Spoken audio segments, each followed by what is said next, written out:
very good evening and welcome to yet another edition of the Yes 101's Visual Radio for the News First team. I'm Jad Abdin, and as always, we start off with a look at your headlines. News First headline. And in headlines, court frees 4 accused in deadly 2013 Rathupaswala protest shooting. Prasanna Ranavira provides statement for assault in airport worker. Sacred journey begins. Kumbhabhishekam Puja offerings depart Colombo for Sita earlier. In international news, Ukrainian strike on Crimea airbase destroys 3 Russian warplanes, satellite firm says. And in sports, Tuchel confirms Bayern exit after no deal reached to stay on.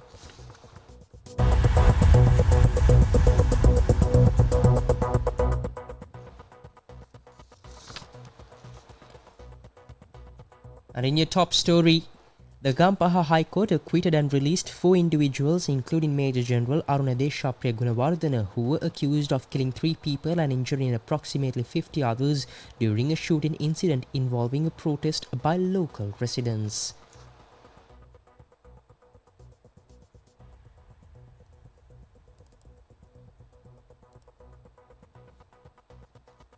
The protest demanding clean drinking water took place in Rathupaswala Gampaha on the 1st of August 2013. The court ruled that the Attorney General failed to establish the charges against all the accused beyond reasonable doubt. The case against 4 individuals, including then Brigadier Arunadesha Gunawardena, was heard by a 3-member High Court bench comprising judges Nimal Ranavira, Nishanta Hapuarachi and Sahan Mapa Bandara. On August the 1st, 2013, during a 5-day peaceful protest that began on the 27th July 2013, local residents were allegedly attacked and shot for demanding the removal of a factory due to contamination of underground water from the factory and access to clean drinking water in Nadungamu Gampaha. 3 people, including 2 school students, lost their lives in the incident, and approximately 50 others, including nearly 10 additional students, were injured. The brigadier and others faced over 90 charges with nearly 70 witnesses listed during the trial. In response to the verdict, the Rathupaswala victims have announced their intention to request the Attorney General to appeal the High Court's decision to the Supreme Court.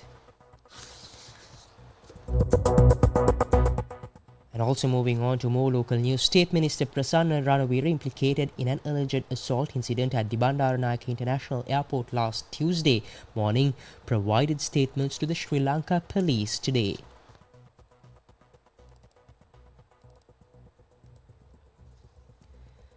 State Minister Prasanna Ranavira had assaulted a worker at the Katunayake International Airport last Tuesday morning. CCTV footage captured the State Minister physically confronting an airport employee.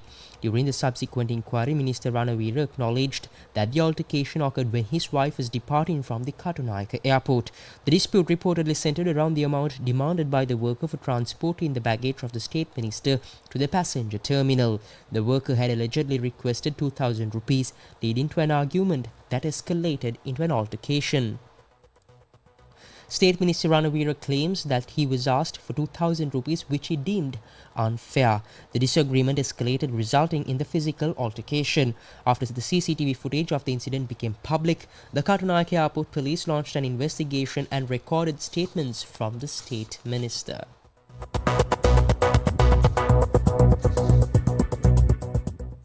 And in more local news today, the procession of offerings for the Kumbhabhishekam Puja began its journey from the Mayurapati Kovil in Colombo, destined for the Sita Amman Kovil in Nuwara. A group of special representatives recently brought holy water from the Sarayu River in Ayodhya, India, considered the birthplace of Lord Rama, to Sri Lanka for the Kumbhabhishekam festival. These offerings, including bowls containing the sacred water, were deposited at the Mayurapati Kovil in Colombo yesterday. Today, after a special puja, the procession carrying the offerings began its journey. Indian High Commissioner to Sri Lanka Santosh Jha, opposition leader Sajith Premadasa and former President Mahinda Rajapaksa were also present at this event. The offerings have been taken to Sita in a special procession. The motorcade carrying offerings reached the Rambun Hanuman Kovil today. Tomorrow, the motorcade will travel to the Sita Amman Kovil in Sita Nuwara. It is believed that this temple is located in the jungle areas where Princess Sita was held after being brought to Sri Lanka. Up next is international news. international news. And in international news, a long-range Ukrainian strike on the Moscow-controlled Belbek Air Base in occupied Crimea destroyed 3 Russian warplanes and a fuel facility near its main runway this week, US commercial satellite company Maxar confirmed. The company cited satellite imagery taken on Thursday as showing that 2 MiG-31 fighter jets and an Su-27 fighter jet had been destroyed, and it also said 1 MiG-29 fighter aircraft also appeared to have been damaged. Ukraine has not publicly claimed responsibility for striking the airbase. Up next is your update on sports.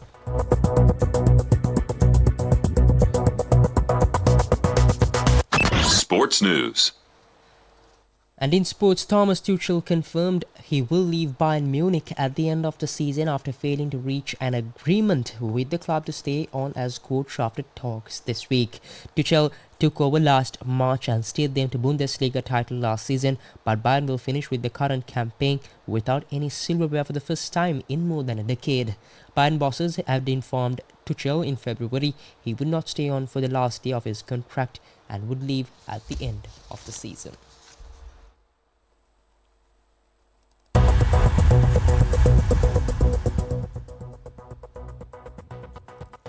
And with that, we wrap up this evening's edition of the S101's Visual Radio. For the Newsfirst team, I've been Joad. Good night and take care.